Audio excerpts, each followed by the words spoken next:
যারা আমাদের মসজিদটা বাইতুল আকসা দখল করে বসে আছে, এরা খুব ভালো না?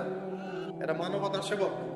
যারা সারা বিশ্বের বিভিন্ন দেশে দেশে মুসলিমদেরকে পাখির মতো বোম মেরে হত্যা করতেছে, এরা খুব ভালো মানুষ। ওদের কাছ থেকে আমাদেরকে মানবতা শিখতে হয়, তাই না ভাই? ওরা মানবতার সংজ্ঞা শিখায়। আর আমরা যখন টুপি, দাড়ি, পাগড়ি, বোরখা এগুলো একটু টুকটাক পরার অভ্যাস করি, তখন আমাদের দিকে বাঁকা চোখে তাকায়, তাই না? আমার তো এমনও মনে আছে, এগুলো স্মৃতি থেকে বলছি আর কি, আমার এখনো মনে আছে যে আমি আমার স্ত্রীকে নিয়ে রাস্তায় রাস্তায় বাড়ি ভাড়া খুঁজতাম এক সময়। মানুষ আমাদেরকে বাড়ি ভাড়া দিত না। বিশ্বাস করছেন? কেন দিত না? কারণ আমার গায়ে সুন্নতি লেবাস ছিল আর আমার স্ত্রীর গায়ে খাস পর্দা ছিল। বাড়ি ভাড়া দেওয়ার আগে খুব বার করে প্রশ্ন করতো, কোথা থেকে আসছেন, কি দরকার, কোথায় চাকরি করেন, কি করবেন। আতঙ্ক একটা, না জানি কোন গ্রহের মানুষ আমরা, বাড়িতে না জানি কি করবো। এই যে একটা ভাইব ছড়িয়ে দেওয়া আমাদের সমাজের মধ্যে, দাড়ি, টুপি, পাগড়ি, জুব্বা, বোরখা, এগুলোর দিকে মানুষ একটা সন্দেহের চোখে তাকাচ্ছে, এই যে একটা ফ্লো, একটা ভাইব সৃষ্টি করা হয়েছে, আপনাদের কি মনে হয় না এটা ইসলামের বিরুদ্ধে চক্রান্ত হচ্ছে? টুপি, পাগড়ি, জুব্বা, বোরখাওয়ালা মানুষটাই সারা দুনিয়ার সব অপকর্ম করে বেড়ায়। এই সারা দুনিয়াতে যে সমকামিতা চলছে এখন, সমকামিতা বোঝেন কিনা? ছেলে ছেলের সাথে জেনা করতেছে, নাউজুবিল্লাহ, আর মেয়ে মেয়ের সাথে জেনা করতেছে। এই যুগে খবর কতটুকু রাখেন জানি না, এইগুলো কি মুসলিমরা ছড়াই দিছে? সারা পৃথিবীতে যে মানুষ এখন সুদ খায়, মোটামুটি সবাই সুদ খায়, কম বেশি আর কি। কেউ বেঁচে থাকার চেষ্টা করে, কেউ করে না। কোনো কোনো সময় দেখা যায় বেঁচে থাকার চেষ্টা করার পরেও সে বাধ্য হয়ে সেখানে সুদ খেতে হচ্ছে। এমন হচ্ছে কিনা? এই সুদ ভিত্তিক অর্থনৈতিক সিস্টেম কি মুসলমানরা চালু করে দিছে? সারা বিশ্বের মানুষকে হারাম কি মুসলমানরা খাওয়াচ্ছে? সবার ফোনে ফোনে ইন্টারনেট সেকশনে ঢুকলেই দেখবেন পর্নোগ্রাফি, নগ্নতা, দেখেন না? এমন কারো চোখ নাই যেটা এটা দেখে নাই, কারণ এটা সম্ভব না এখন এই যুগে। ইন্টারনেটের কাজ যারা করে, ইন্টারনেটে যারা ঢোকে, চোখের সামনে এগুলো পড়বেই পড়বে। 100% আলেম হোক আর জালেম পড়বেই, পড়বে না? এই সারা দুনিয়াতে ইন্টারনেট সেকশনে যেগুলো ছড়িয়ে দেয়, মুসলমানরা ছড়াই দিছে। মেয়েরা আগে একটু পর্দায় চলতো, ফেমিনিস্ট রেভলিউশনের মধ্য দিয়ে মেয়েদেরকে নগ্ন করে বাইরে বের করা হয়েছে। এখন মেয়েরা ছেলেদের পোশাক পরে ঘুরে বেড়ায়। সমাজের মধ্যে এই সমস্যার কারণে জেনা বাড়ছে, পরকীয়া বাড়ছে, ব্যভিচার বাড়ছে, ধর্ষণ বাড়ছে। এই সমস্যাগুলো মুসলমানরা তৈরি করে দিছে। আমরা আগে শিখতাম কোরআন এবং সুন্নাহ কেন্দ্রিক শিক্ষা, এখন শিখতেছি পশ্চিমা ধাঁচের শিক্ষা। এই শিক্ষা কি মুসলমানরা চালু করে দিল? আগে আমরা আল্লাহ পাকের জমিনে আল্লাহর খলিফা ছিলাম। আল্লাহ পাক দুনিয়াতে আমাদের খলিফা করে পাঠাবেন। সূরা বাকারার প্রথম দিকে আছে না, আদম আলাইহিস সালামকে আমি সৃষ্টি করেছি কি জন্য? আমার খলিফা হিসেবে। ওয়াইজ ক্বালা রাব্বুকা লিল মালাইকা ইন্নী জাইলুন ফিল আরদি, খলিফা শব্দ কোরআনে নাই। তাহলে আদম আলাইহিস সালাম এই দুনিয়াতে কার খলিফা? যে আল্লাহর খলিফা, সে আল্লাহ পাকের হুকুম আহকাম চালু করবে নাকি নিজের মন গড়া বিধান চালু করবে? যে আল্লাহর বিধান দিয়ে চলে সে আল্লাহর খলিফা না? আর যে আল্লাহর বিধান বাদ দিয়ে চলে সে কি আল্লাহর খলিফা, শয়তানের খলিফা? সারা বিশ্বে এখন মানুষকে আল্লাহর বিধান দিয়ে চলে, নিজেদের বিধান দিয়ে চলে। এই সমস্যাগুলো কি মুসলমানরা তৈরি করে দিল? সারা দেশে এবং সারা বিশ্বে দেখেন যুব সমাজ মাদকের সয়লাব, একাকার অবস্থা। কোরআন সুন্নাহ কি মানুষকে মাদক খেতে উৎসাহিত করে, নাকি মাদকের বিরুদ্ধে কোরআন সুন্নাহ জিরো টলারেন্স? কোনটা? সমাজে দেখেন মেয়েদের সাথে কি অন্যায় আচরণ করা হচ্ছে, ইফটিজিং, ধর্ষণ, এগুলো বাড়ছে না কমছে? কোরআন সুন্নাহ কি এর পক্ষে না বিপক্ষে? সবচেয়ে খারাপ মানুষ মনে হয় মুসলমানরাই, তাই না? যত বাঁকা দৃষ্টি শুধু দাড়ি, টুপি, পাগড়ি, বোরখাই করছে। ঢাকা শহর ভূমিকম্প প্রবণ এলাকা না? ভূমিকম্পের যে পাপগুলা, সেই পাপগুলো আমি কিন্তু একটা লেকচার আলোচনা করে আসছি সিলেটে, দেখে নিন অনলাইনে। 15টা থেকে 20টা পাপ আছে। এই পাপগুলোতে যখন একটা জাতি লিপ্ত হয়, আল্লাহর পক্ষ থেকে আযাব আসে। কয়েকটা কথা বলছি। পাপগুলোর মধ্যে একটা হচ্ছে যে যখন মানুষ বস্তুবাদী হয়, বেশি বস্তুবাদী মানে দুনিয়া নিয়ে খুব বেশি ব্যস্ত, পরকালের ফিকির কম, আল্লাহকে ভুলে গেছে। তারপরে যখন আমানত উঠে যায়, আমানত কি হয়? উঠে যায়। তারপর যখন গনিমতের মাল মনে করে আমানত মানুষ খেয়ে ফেলতেছে। আমানত রাখা হয়েছে, গনিমতের মাল মনে করে খেয়ে ফেলে। যখন মানুষ এই মাকে কষ্ট দেয়, মাকে কষ্ট দিয়ে মানে মায়ের সাথে খারাপ ব্যবহার করে, বউয়ের আঁচল ধরে বসে থাকে। যখন মানুষ বাবাকে দূরে ঠেলে দেয় আর বন্ধু বান্ধবকে কাছে টেনে দেয়। তারপরে আছে যখন গান বাজনা বাদ্যযন্ত্র বেশি হয়, মানুষের কানের কাছে যখন বাদ্যযন্ত্র বাজতে থাকে, মানে হেডফোন দিয়ে গান শুনছে, এখন কানের কাছে বাদ্যযন্ত্র বাজছে।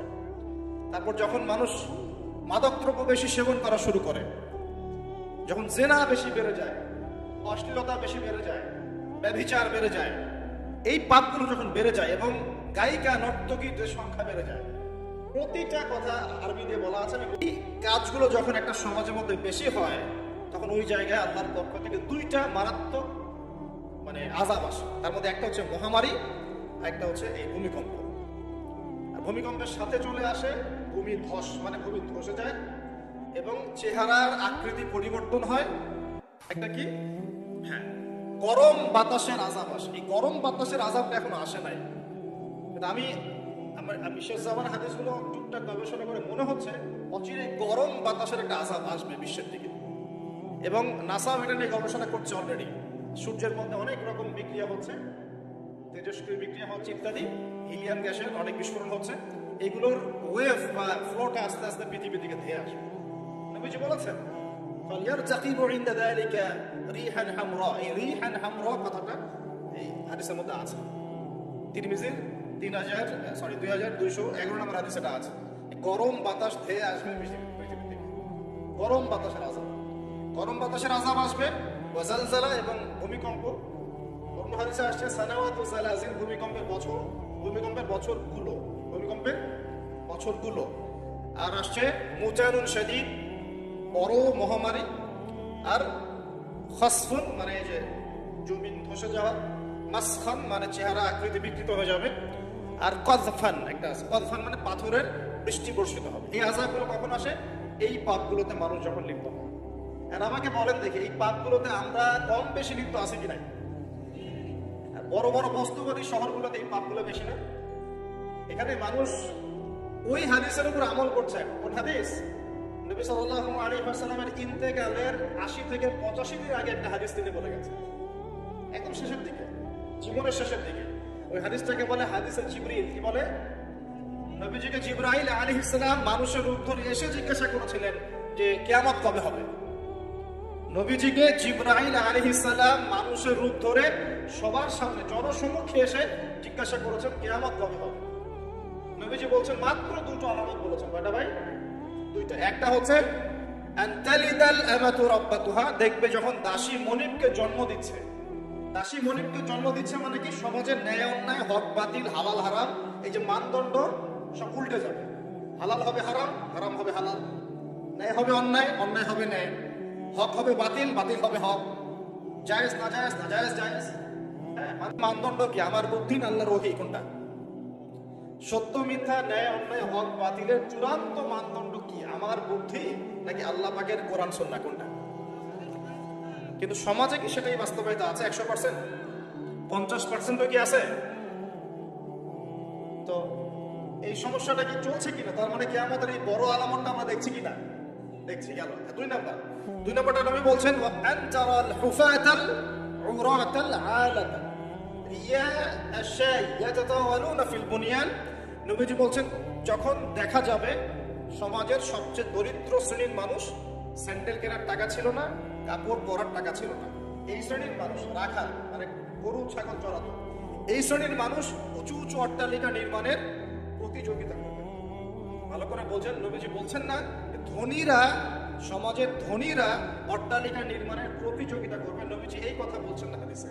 নবীজি বলছেন সবচেয়ে দরিদ্র শ্রেণীর মানুষ, রাখাল শ্রেণীর মানুষ, স্যান্ডেল নাই, গায়ে জামা নাই, এরা উঁচু উঁচু অট্টালিকা নির্মাণের প্রতিযোগিতা করবে। করছে কিনা? কিভাবে সম্ভব? এই শ্রেণীর মানুষের অট্টালিকা নির্মাণ না নির্মাণের কম্পিটিশন করা কিভাবে সম্ভব? এক, সুদের মধ্য দিয়ে। দুই, করাপশন দুর্নীতির মধ্য দিয়ে। তিন, অন্যের সম্পদ আত্মসাৎ করার মতো। আল্লাহ পাক তার রাসূলের মাধ্যমে আমাদেরকে জানিয়েছেন, শোনো, আলা কুল্লুকুম রাইন, তোমাদের প্রত্যেকে হচ্ছে দায়িত্বশীল। তোমাদের প্রত্যেকেই দায়িত্বশীল। কেউ পরিবারের দায়িত্বশীল, কেউ ব্যবসা প্রতিষ্ঠানের দায়িত্বশীল, কেউ তোমার চাকরির প্রতিষ্ঠানের দায়িত্বশীল, কেউ সামাজিক দায়িত্বে আছো, কেউ প্রশাসনে, কেউ পররাষ্ট্র ইত্যাদি। তোমাদের প্রত্যেকেই দায়িত্বশীল। কুল্লুকুম রাঈন ওয়া কুল্লুকুম মাসউলুন আন রাইয়াতি। এবং তোমাদের প্রত্যেককে যার যার দায়িত্ব সম্পর্কে আল্লাহ কিয়ামতের মাঠে জিজ্ঞাসা। আমরা কি উত্তর দেওয়ার জন্য প্রস্তুত আছি ভাই? সবার আগে আমি দেখি আমি আমার উপর দায়িত্বশীল না? মনে করেন আমি বা আমাদের মতো যারা আছেন, যারা দায়ী আল্লাহ, আলেম ওলামা, যারা উম্মার জন্য ভালো চিন্তা করেন, জনগণকে পথ দেখানোর চেষ্টা করেন, তাদের উপর সবচেয়ে বড় আমানত হচ্ছে কোরআন এবং হাদিস। সবচেয়ে বড় আমানতটা কি? কোরআন এবং সুন্নাহ। এই জ্ঞানটাকে সত্যটাকে স্পষ্ট করে দেওয়া, এইটার আলোকে সত্য মিথ্যাকে স্পষ্ট করে দেয়া। কতজন মানুষ এই কাজটা করতেছে? আমাদের দ্বীনি কাজের উদ্দেশ্য হবে এই কাজগুলোর ওসিলায় পরকালে আল্লাহর নাজাত যেন পাই ইনশাআল্লাহ, এবং দুনিয়াতে আল্লাহর দ্বীন যেন এগিয়ে যায়, উপকৃত হয়। আর রিজিক, টাকা পয়সা, উন্নয়ন সবকিছু আল্লাহ পাকে দিবে ইনশাআল্লাহ। আল্লাহ দিবেন না?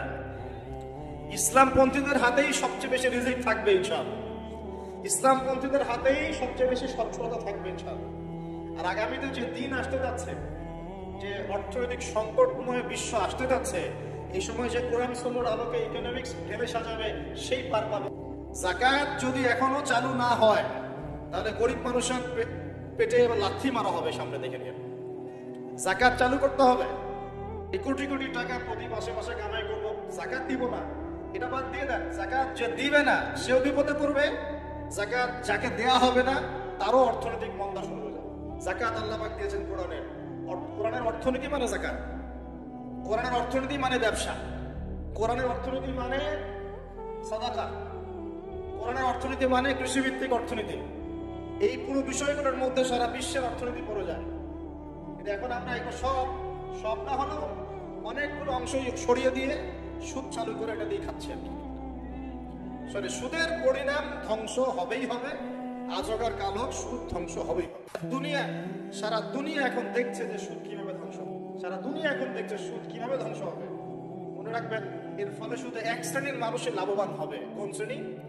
যারা বুর্জোয়া শ্রেণী, যারা পুঁজিবাদী শ্রেণী, যারা ধনিক শ্রেণী, যাদের হাতে সম্পত্তি কুণ্ঠিগত থাকবে, এরা হয়তো পার পেয়ে যাবে এই দুনিয়াতে। কিন্তু মধ্যবিত্ত শ্রেণী আর নিম্ন মধ্যবিত্ত শ্রেণীর জীবনে এমন দুর্ভোগ নেমে আসবে সামনে, দেখে গিয়ে কি হবে। সুদের পরিণতি হচ্ছে ধ্বংস। সুদের পরিণতি মানেই ধ্বংস। সুদ যখন চালু হবে তখন আল্লাহ পাক কোরআনে বলছেন, ও যে ব্যক্তি সুদ খেলো সে যেন আমার এবং আমার নবীর সাথে যুদ্ধ করলো। শুধু প্রথম কথা হচ্ছে যে ওই পশ্চিমা সভ্যতার মধ্যেই যারা বাক স্বাধীনতার কথা বলে, ব্যক্তি স্বাধীনতার কথা বলে, আর তাদের বাক স্বাধীনতা মানে হচ্ছে ছেলে ছেলে বিয়ে করতে পারবে, এটা ব্যক্তি স্বাধীনতা। আর বাক স্বাধীনতা মানে ইসলামের বিরুদ্ধে যা ইচ্ছা তাই বলতে পারবে, ইসলামের বিরুদ্ধে যা ইচ্ছা তাই বলতে পারবে, এটা হচ্ছে বাক স্বাধীনতা।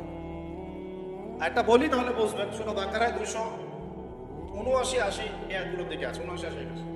আল্লাহ পাক বলেন, ইয়া আইয়ুহাল্লাযীনা আমানু, হে মুমিনগণ, ইত্তাকুল্লাহ, তোমরা আল্লাহকে ভয় করো। আল্লাহর কথা সহজ না? তোমরা আল্লাহকে ভয় করো। ওয়াযারু মা বাকিয়া মিনার রিবা, সুদ ছেড়ে দাও। সুদের অবশিষ্ট অংশ ছেড়ে দাও, মানে সুদ ছেড়ে দাও। ওয়া ইল্লান তাফআলু, যদি তোমরা সুদ না ছাড়ো, ফাআযানু বিহারবিন মিনাল্লাহি ওয়া রাসূলিহি, তাহলে আল্লাহ এবং তার রাসূলের সাথে যুদ্ধের ঘোষণা শুনে নাও। আর আল্লাহ পাকের বিধানের বাইরে যা ইচ্ছা তাই করতে পারো। মদ খাবে, সুদ খাবে, ঘুষ খাবে, জেনা করবে, পর্নোগ্রাফিতে থাকবে, যা ইচ্ছা করবে, এর নাম হলো ব্যক্তি স্বাধীনতা। এটা ওরা বিশ্বাস করে। তো সেখানে কোরআনকে অবমাননা করেছে, কোরআন পুড়িয়ে দিয়েছে, আপনারা দেখেছেন তো। কোরআনেই আছে সুদ খাওয়া মানে আল্লাহ এবং তার রাসূলের সাথে যুদ্ধ করা। আমি আর আপনি যে মানছি না, এখন আমাদের কি হবে? সে তো অমুসলিম, কোরআনে কি আছে জানেই না, বেচারা। কোরআনের কথা অনেক ক্ষোভ, কারণ কোরআন ওদের সমস্ত জাহিলিয়াত অন্যায়ের বিরুদ্ধে কথা বলে। এই জন্য কোরআনকে পুরো দিতে চায় এবং নবীকেও গালিগালাজ করে, তাই না? ইসলামের বিরুদ্ধে দাঁড়ায় যায়, ইসলামের বিরুদ্ধে ওরা চেষ্টা চালায়, কারণ ওরা জানে না ইসলাম কি, ওরা বোঝে না কোরআনকে, ওরা বোঝে না মুহাম্মদ সাল্লাল্লাহু আলাইহি ওয়াসাল্লাম কে, তিনি কেমন আদর্শ, কেমন মানুষ, তিনি যে পুরো বিশ্বের জন্য রহমত, ওরা তো জানেই না, বোঝেই না। আমরা জানি না। এখন আমরা যে জানি, কিন্তু আমরা যে কোরআন পড়তে জানি না। আমরা তো জানি, কিন্তু আমরা তারপরেও যে কোরআন তেলাওয়াত করতে পারি না। জানার পরেও যে কোরআনের অর্থ কোনোদিন পড়ে দেখলাম না। শুধু তেলাওয়াত করে গেলে আপনি ভিতরের হকটা আদায় করতে পারবেন না। কোনটা বলেছে? কোরআনে আপনি সূরা ফাতিহা পড়লেন, কিন্তু সূরা ফাতিহার অর্থ আপনি বুঝলেন না। আপনি কি সূরা ফাতিহার মধ্যে আল্লাহ যা বলেছেন তা কি বুঝতে পারলেন? তেলাওয়াত তো করলেন, প্রত্যেক হরফে 10 টাকা হলো, আপনার আমলনামায় প্রত্যেক হরফে 10 টাকা হলো, ঠিক আছে, বুঝলাম, মানলাম, কিন্তু এই আয়াত যে আপনি বুঝতে পারলেন না। এখন আমি যদি বলে দেই আয়াতের অর্থটা এমন, হে মুমিনগণ আল্লাহকে ভয় করো, সুদ ছেড়ে দাও, যদি না ছাড়ো আল্লাহ এবং তার রাসূলের সাথে যুদ্ধের ঘোষণা শুনে রাখো। মুসলিম পরিবারে জন্ম নিয়েও যে আমি কোরআন তেলাওয়াত করতে পারছি না, অর্থটা পড়ে দেখছি না, নবীর হাদিসগুলো পড়ছি না, কোরআন রেগুলার তেলাওয়াত করি না, কোরআনের একটু দাওয়াত মানুষকে দেই না, কোরআনের কাজে সাহায্য করছি না, এগুলো কি আমার অপরাধ হচ্ছে না? ওয়াদাটা করতে পারি। প্রথম ওয়াদা করেছেন দরুদ পড়বেন সকালে সন্ধ্যায় 10 বার করে, মনে আছে তো? অনেকে ভুলে গেছে। আমাদের মেমোরি তো এখন মাছের মতো, অ্যাকুয়ারিয়ামের মাছ আছে না, তো মাছের মেমোরি ওখানে ঘোরে কেন সারাদিন জানেন? কারণ ওর memory short time memory loss, মানে ওর মেমোরি এত নিচু স্কেলের, ও মনে করে যে এটা হচ্ছে অনেক বড় সমুদ্র, কোথায় গেল ভুলে গেল, এই যেখান থেকে এই পর্যন্ত গিয়েছে ও ভুলে গেছে কোথায় কোথায় আসছে, মেমোরি লস। আমাদের কেন জানি আমাদের জাতিটা এরকম হয়ে গেছে, আল্লাহ মাফ করো। একটা ইস্যু আসে, ওইটা নিয়ে একদম মাতামাতি লাফালাফ, চলে গেলে ওটা ভুলে যাবে, নতুন ইস্যু। এবার দ্বিতীয় ওয়াদা করেন যে কোরআন যারা তেলাওয়াত করতে জানেন না, আমি অর্থের কথা বলছি না এখন, জাস্ট তেলাওয়াতের কথা বলছি, যারা কোরআন তেলাওয়াত করতে জানেন না, এই যে রমজান মাস সামনে আসছে, এই পুরো রমজান সময় দিলাম বিশুদ্ধ করে কোরআন তেলাওয়াত শিখতে হবে। তেলাওয়াত শিখতে কি কষ্ট হবে খুব? এটা তেলাওয়াত শেখাটা কি অযথা হবে, কাজে দিবে? কোরআন যে তেলাওয়াত করতে জানে না, কোরআন কি তার পক্ষে সাক্ষী দিবে না বিপক্ষে সাক্ষী দিবে? আর কোরআন যার বিপক্ষে সাক্ষী দিবে সে কি জান্নাতে যাবে? আগামী রমজান শেষ হওয়ার আগেই কোরআন তেলাওয়াত শেষ হওয়া চাই ইনশাআল্লাহ। ফজিলত বলি, প্রত্যেক হরফে 10 নাকি পাবেন ইনশাআল্লাহ, প্রত্যেক হরফে 10 নাকি। কোরআনে কতগুলো হরফ আছে জানেন? কোরআনে আয়াত আছে 6234টা, 6234টা, বাসায় গিয়ে গুনে দেখেন। 2, কোরআনের শব্দ আছে 77,800টা, শব্দ বুঝি, ওয়ার্ডস 77,800টা, এটা হলো শব্দ সংখ্যা। আর অক্ষর প্রায় 5 থেকে 6 লক্ষ অক্ষর আছে, 5 থেকে 6 লক্ষ অক্ষর আছে। প্রত্যেক হরফে 10টা করে যদি নেকি হয়, একবার বিশুদ্ধ করে কোরআন খতম দিলে কত নেকি হবে বলে? কত হবে? কয়েক কোটি তো হবে নাকি? ইনশাআল্লাহ হবে তো নাকি? আল্লাহ পাক আমাদের সবাইকে বিশুদ্ধ করে কোরআন তেলাওয়াত করার তৌফিক এনায়েত করুন, বলি আমিন। এখন যারা আমরা কোরআন তেলাওয়াত করতে জানি, হাফেজ আছি বা কোরআন পড়তে পারি মাশাআল্লাহ, তারা কি একটু ওয়াদা করতে পারি যে এই রমজান মাসে আলিফ লাম মিম থেকে শুরু করে মিনাল জিন্নাতি ওয়ান নাস পর্যন্ত 114টা সূরার অর্থ পড়ে দেখব ইনশাআল্লাহ। আল্লাহু তাআলা এই রমজান মাস শেষ হওয়ার আগেই, আমরা এখন থেকে শুরু করব, রমজান শেষ হওয়ার আগেই আল কোরআনের 114 সূরা মানে 30টা পারা, প্রতিদিন এক পারা করে, প্রতিদিন এক পারা করে 30টা রোজায় 30 পারার অর্থ পড়ে শেষ করব ইনশাআল্লাহ তাআলা। দেখেন, কোরআনের অর্থ না পড়লে আপনি আল্লাহ আপনাকে যা বলতে চেয়েছেন সেটা আপনি বুঝতে পারবেন না। আল্লাহ রাব্বুল আলামিন আমাদেরকে এই দুনিয়াতে সফল হওয়ার জন্য আর পরকালে জান্নাত পাওয়ার জন্য এই কোরআনটা নাযিল করেছেন। আল্লাহ পাক তার পক্ষ থেকে এই মেসেজটা পাঠিয়েছেন তার নবীর মাধ্যমে, তোমরা যেন দুনিয়ায় সফল হতে পারো, দুনিয়ায় কিভাবে চলবে, কিভাবে খাবে, কিভাবে নামাজ পড়বে, কিভাবে সমাজকে ডিল করবে, কিভাবে পরিবার চালাবে, কিভাবে রাষ্ট্র চালাবে ইত্যাদি সব কিছু আল্লাহ পাক এই কিতাবের মধ্যে নাযিল করে নামিয়ে দিলেন রাসূল সাল্লাল্লাহু আলাইহি ওয়াসাল্লামের কাছে, তিনি আমাদের সবাইকে জানিয়ে দিলেন। আর বেচারা আমি যদি এই ভাষাও না বুঝি আর এটা পড়তেও না জানি, আমি কি আল্লাহ পাকের সেই মহব্বতের হক আদায় করতে পারবো? আমরা আল্লাহ পাকের কিতাবের হক আদায় করতে পারবো না। কেমন করে পাবো?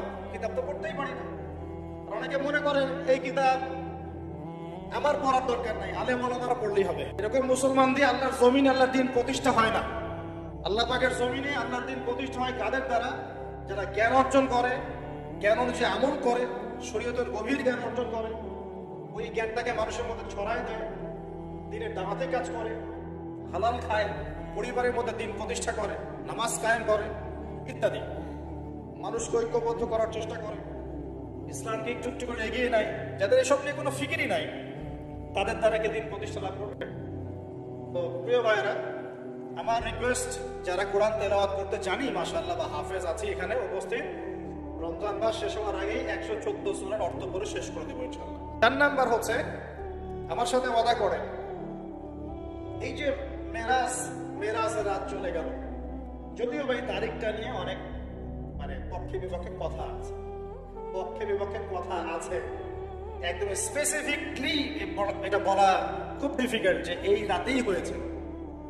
27 রজব করেন না, 27 রজব করেন না, এই রাতেই হয়েছিল স্পেসিফিকলি একদম 100% নিশ্চিত করে বলাটা ডিফিকাল্ট। কারণ কোরআনে বা সুন্নাহয় কোথাও এই তারিখটা মেনশন করা নেই। বড় বড় আলেমদেরকে জিজ্ঞাসা করি, কোরআনে এবং সুন্নাহয় কোনো জায়গায় তারিখটা মেনশন করা নাই। যেমন আমরা বলি লাইলাতুল কদর রমজান মাসের শেষ দশকে, বলি না? লাইলাতুল কদর কখন? রমজানের শেষ দশকের বিজোড় রাতে, তাই না? রমজানের শেষ দশকের 21, 23, 25, 27, 29 যে কোনো একটা রাত হবে লাইলাতুল কদর, এটা আমরা জানি। এইভাবে করে সবে মেরাজ কিন্তু বলা নাই, এটা ঐতিহাসিক ঘটনা।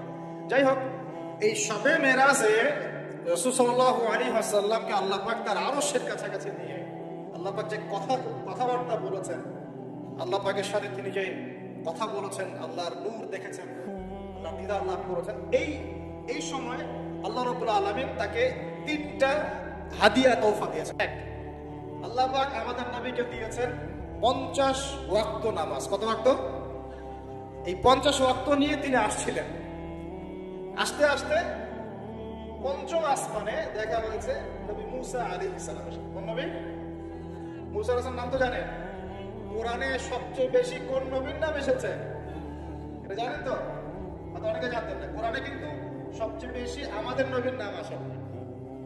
কোরআনে সবচেয়ে বেশি এসেছে নবী মুসা আলাইহিস সালামের নাম, প্রায় 137 জায়গায়। কত জায়গায়? আরো কম বেশি হতে পারে, এটা আমাদের ছোট্ট গবেষণা, আল্লাহু আ'লাম বিসওয়াব। তো কারণ কোরআন খুললেই দেখবেন মুসা আর ফেরাউন। কবে শেষ কোরআন খুলে দেখেছেন? কে কবে শেষ কোরআন খুলে দেখেছে? কোরআনের সাথে যদি এমন সম্পর্ক হয়, হে মুসলিম জাতি, আমাদের আল্লাহর গজব থেকে বাঁচার কোনো সম্ভাবনা নেই। আল্লাহ পাক আমাদেরকে কোরআনের সাথে সম্পর্ক করার তৌফিক দান করুন। যে কোরআনের সাথে সম্পর্ক করতে পেরেছে সে সরাসরি আল্লাহর সাথে সম্পর্ক করতে পেরেছে। যার সাথে কোরআনের সম্পর্ক নাই সে আল্লাহর মারিফত থেকে বহু দূরে অবস্থান করছে। আল্লাহর মারিফত এইভাবে পাওয়া যায় না, অনেক ত্যাগ তিতিক্ষার মধ্য দিয়ে পেতে হবে। আল্লাহ পাকের মারিফত পাওয়ার সবচেয়ে শ্রেষ্ঠ মাধ্যম হচ্ছে কোরআনুল কারীম। এছাড়া এর চেয়ে শ্রেষ্ঠ কোনো মাধ্যম নাই। হ্যাঁ, সালাত আছে, সেটা একটা ইবাদত, এটা হচ্ছে বিধান। এই বিধান এবং এর তেলাওয়াত, আল্লাহ পাকের কালাম, এর মধ্য দিয়ে আল্লাহ পাকের মারিফত লাভ করা যাবে ইনশাআল্লাহ। মুসা আলাইহিস সালাম পঞ্চম আসমানে আমাদের নবীকে বলছেন 50 ওয়াক্ত নামাজ আপনার উম্মত পড়তে পারবে না, আপনি কমিয়ে নিয়ে আসেন। আমার উম্মতকে 2 ওয়াক্ত নামাজ দেয়া হয়েছিল, পড়তে পারে নাই। তার উম্মতের নাম কি? মুসা আলাইহিস সালামের উম্মতের নাম কি বলেন? বনু ইসরাইল। কিন্তু বনু ইসরাইল তারও আগ থেকেই ছিল। বনু ইসরাইল বলা হয় ইয়াকুব আলাইহিস সালামের বংশধরদেরকে। মুসা আলাইহিস সালামের কওম দাবি করে, এখন যারা ইহুদি তারা দাবি করে যে আমরা মুসা আলাইহিস সালামের কওম। কিন্তু সত্য কথা হচ্ছে যে যারা এই দাবিটা করে এরা সত্যিকারের বনু ইসরাইল নয়। এরা হচ্ছে ইউরোপিয়ান জিউস, ইউরোপ থেকে এসেছে। এরা ইউরোপিয়ান জিউস, এরা সত্যিকারের বনু ইসরাইল নয়, এটা মাথায় রাখবেন। আচ্ছা, আর যারা বলে আমরা নাসারা বা খ্রিস্টান, এরাও সত্যিকারের খ্রিস্টান নয়। সত্যিকারের খ্রিস্টানরা কখনো 3 খোদায় বিশ্বাস করতো না। তারা বিশ্বাস করতো আল্লাহ ছাড়া কোনো ইলাহ নাই এবং আল্লাহ পাকের কোনো সন্তান নেই, তারা বিশ্বাস করতো। তারা বিশ্বাস করতো ঈসা আলাইহিস সালাম আল্লাহর সন্তান নয়। সত্যিকারের খ্রিস্টান ছিল বাদশা নাজাশী। কিনা নাম শোনেন নাই? বাদশা নাজাশী ছিল নবী সাল্লাল্লাহু আলাইহি ওয়াসাল্লামের সময় এমন একজন খ্রিস্টান শাসক যার রাজ্যে কেউ জুলুমের শিকার হতো না। মুসলমানরা একসময় সেই রাজ্যে আশ্রয় নিয়েছিল এই মুশরিকদের অত্যাচার থেকে বাঁচার জন্য। এই বাদশা নাজাশী মুসলমানদেরকে আশ্রয় দিয়েছিল, তাদের ভরণ পোষণ দেখাশোনা সবকিছু করেছিল। এই বাদশা নাজাশী যখন মারা যায়, আমাদের নবী নিজে তার গায়েবানা জানাজার নামাজ পড়েছে। এরা ছিল প্রকৃত খ্রিস্টান, যার সামনে জাফর রাদিয়াল্লাহু আনহু সূরা মারিয়াম তেলাওয়াত করেছিলেন। সূরা মারিয়ামের তেলাওয়াত শুনেই তিনি চোখ দিয়ে দরদর করে কান্না শুরু করেছেন। মুসা আলাইহিস সালাম কমাতে চাপ দিচ্ছেন, নবী সাল্লাল্লাহু আলাইহি ওয়াসাল্লাম একবার যাচ্ছেন 50 থেকে 45, 45 থেকে 40, 40 থেকে 35, এই করতে করতে করতে করতে 5 ওয়াক্ত নামাজ হলো। কত ওয়াক্ত? 5 ওয়াক্ত। এবার মুসা আলাইহিস সালাম বলছেন আরো কমায় নিয়ে আসেন। আমার উম্মত 2 ওয়াক্ত নামাজ পড়তে পারে নাই, আপনি আরো কমিয়ে নিয়ে আসুন। তখন নবী সাল্লাল্লাহু আলাইহি ওয়াসাল্লাম বলছেন, আমি আমার রবের কাছে এই আরজি পেশ করতে লজ্জা বোধ করছি। কি বোধ করছি? লজ্জা বোধ করছি। তারপর আল্লাহ রাব্বুল আলামিন বললেন যে তোমার উম্মতের উপর আমি 5 ওয়াক্ত নামাজই ফরজ করলাম, এই হাদিয়া দিলাম, কিন্তু তারা যদি 5 ওয়াক্ত নামাজ পড়ে 50 ওয়াক্তের নেকি দেওয়া হবে। 5 ওয়াক্ত নামাজ পড়লে আমরা প্রতিদিন 50 ওয়াক্ত নামাজ পড়ছি। শুধু তাই নয়, আল্লাহ পাক বলে দিলেন তোমার উম্মতের কোনো ব্যক্তি যে কোনো ভালো কাজ করুক না কেন তাকে 10 গুণ বাড়ায় দেওয়া হবে। 1 টাকা দান করেছেন 10 টাকার নেকি দেওয়া হবে। 1 রাকাত নামাজ পড়লেন 10 রাকাতের নেকি দেওয়া হবে। একটা সেজদা করলেন 10টা সেজদার নেকি পাওয়া যাবে। একবার সুবহানাল্লাহ বললেন 10 বার সুবহানাল্লাহ বলার নেকি পাওয়া যাবে। একবার সূরা ফাতিহা পড়লেন 10 বার পড়ার নেকি পাওয়া যাবে। এতিমের মাথায় একবার হাত বুলিয়েছেন 10টা এতিমের মাথায় হাত বোলানোর নেকি হবে। স্ত্রীর মুখে যদি খাবার তুলে দেন, স্ত্রীর মুখে যদি খাবার তুলে দেন, এই খাবার তুলে দেওয়ার বিনিময়ে আল্লাহ পাক নেকি দিবেন। এমনকি স্ত্রীর দিকে যে নেক নজর বলি না, স্ত্রীর দিকে যে তাকাচ্ছেন, এই তাকানোর বিনিময়ে আপনার নেকি হবে। দেখেন শয়তান কত স্মার্ট, যেদিকে তাকালে আমাদের নেকি হয় ওই দিকে দেখতে এখন ভালো লাগে না, যেদিকে তাকালে গোনা ওই দিকে দেখতে ভালো লাগে, তাই না? এই অবস্থা। এখন সমাজে একটা বড় ব্যাধির নাম হচ্ছে জেনা আর পরকিয়া। জেনা সবখানেই জেনা, রাস্তাঘাটে, স্কুলে, কলেজে, বিশ্ববিদ্যালয়ে তো আমরা পড়েছি। মাশাআল্লাহ, আমরা তো 10 বছর আগের স্টুডেন্ট ছিলাম। ওই সময় দেখতাম যে মেয়েদের কোলে ছেলেরা শুয়ে থাকতো, মেয়েরা ওরা গোল হয়ে গ্রুপ স্টাডি করতো, মানে গোল হয়ে একটা বই নিয়ে পড়াশোনা করতো, ওটার নাম নাকি গ্রুপ স্টাডি। ছেলেদের সবাই একসাথে আর কি। কোনো কোনো সময় দেখা যেত ক্যাম্পাস হাট থেকে দেখা যেত যে মেয়ের যে মানে থাই উড়ুড়ু করে মাথা দিয়ে ছেলে বই পড়তেছে। একটা পাপের কারণে আল্লাহ পাকের মহামারী নেমে আসে, আল্লাহ পাকের পক্ষ থেকে মহামারী নেমে আসে। সে পাপটার নাম হলো ফাহেশা, অশ্লীলতা, নোংরামি, জেনা, ব্যভিচার, পরকীয়া। যে নোংরামি না এগুলা, এই পাপগুলোর কারণে আল্লাহর পক্ষ থেকে এমন এমন রোগ ব্যাধির জন্ম হয় যে রোগগুলো আগে বিশ্বের মধ্যে ছিল না। এই কথাটা হাদিসের মধ্যে আছে। অবৈধ জেনা এবং ব্যভিচার, পরকীয়া এইসব সম্পর্কের কারণে আল্লাহর পক্ষ থেকে এমন কিছু আযাব আসে, এমন কিছু রোগ আসে, ব্যাধি আসে, মুসিবত আসে যা এই দুনিয়াতে আগে কখনো ছিল না। আপনারা কি এইডস এর নাম আজকে থেকে 50-100 বছর আগে শুনেছিলেন? কখনো কেউ শুনেছিল? এখন আশঙ্কাজনক হারে এগুলো বাড়ছে কিনা? কোনো চিকিৎসা আছে এগুলো? তাহলে মনে করছেন এগুলো কি আল্লাহর পক্ষ থেকে আযাব না? আল্লাহর আযাব না এগুলো? আমরা এখন এমন একটা জায়গায় চলে আসছি, আসলে কি বলবো, এখনকার নিউজগুলো এমন যে কোনো জায়গায় কোনো ক্ষেত্রে দেখা যায় যে বৈধ সম্পর্ক যেগুলো আছে না, বৈধ সম্পর্ক মাহরাম, এই মাহরামদের মধ্যেও অবৈধ যৌন সম্পর্ক চলতেছে। এগুলো পেপার পত্রিকা আসে, এগুলো দেখা যায়, অনলাইন ঢুকলে দেখা যায়। আল্লাহ পাক আমাদের সবাইকে চরিত্র পবিত্র রাখার তৌফিক দান করুন। ভালো কাজে ব্যস্ত থাকবেন, আপনি দেখবেন মাথার মধ্যে শয়তানি নাই। যখন মানুষের কাজ নাই, সারাদিন অলস বসে থাকে, মাথার মধ্যে দুনিয়া শয়তানি ঘোরাফেরা করতে থাকে। আল্লাহ পাক আমাদের সবাইকে ভালো কাজের সাথে থাকার তৌফিক দান করুন এবং ভালো কাজে একে অপরকে সহযোগিতা করার তৌফিক দান করুন। ইনশাআল্লাহ এই রমজান মাস আসার আগে আমরা আরেকটা ভালো কাজ করার চেষ্টা করবো ইনশাআল্লাহ। সেটা হলো রমজান মাসে সাধারণত নিত্য প্রয়োজনীয় দ্রব্যের দামগুলো বেড়ে যায়, যাই কিনা? এটা তো হয় সাধারণত। কি কি কারণে হয় সেটা আমি পরে একদিন আলোচনা করবো। এই কারণগুলো আমাদেরকে দূর করতে হবে, আল্লাহ পাক তৌফিক দান করুন। কিন্তু সাধারণত দেখা যায় রমজান মাসের দামগুলো বৃদ্ধি পায়, তখন মধ্যবিত্ত এবং নিম্ন মধ্যবিত্ত শ্রেণীর চরম দুর্ভোগ দেখা দেয়। তারা অনেকেই দেখা যায় লোক লজ্জায় মানুষের কাছে হাত পাততে পারে না, কাউকে বলতে পারে না, কিন্তু ওদের ঘরে অভাব থেকে যায়। কোনো সময় দেখা যায় ইফতার করতে বসে তারা বদদোয়া করতে থাকে, ইফতার করতে বসে বদদোয়া করতে থাকে, আল্লাহ কি চলছে, কিভাবে খাবো, কিভাবে করবো, আল্লাহ তুমি দেখো, তুমি ছাড়া দেখার কেউ নাই, এগুলো বলতে থাকে। আমরা রমজান মাস আসার আগে একটা ভালো কাজ করার নিয়াত করি, আল্লাহ পাক তৌফিক দান করুন। আমাদের মধ্যে যারা সামর্থ্যবান আছে, আমাদের মধ্যে যারা সামর্থ্যবান, খেয়ে পড়ে বাঁচতে পারি 3 বেলা, আমরা আমাদের রমজান মাসের বাজার তো করবো, পাশাপাশি চেষ্টা করবো প্রত্যেক ভাই অন্তত একটা করে পরিবারের দায়িত্ব নেওয়ার জন্য। পারবে তো ইনশাআল্লাহ?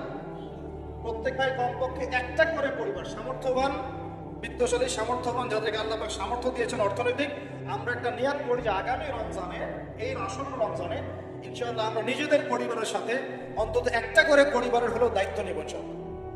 আর আমরা নিজেদের পরিবারের বাজার করব, মাসিক বাজার, একটা পরিবারের মাসিক বাজার করে দেবো ইনশাআল্লাহ।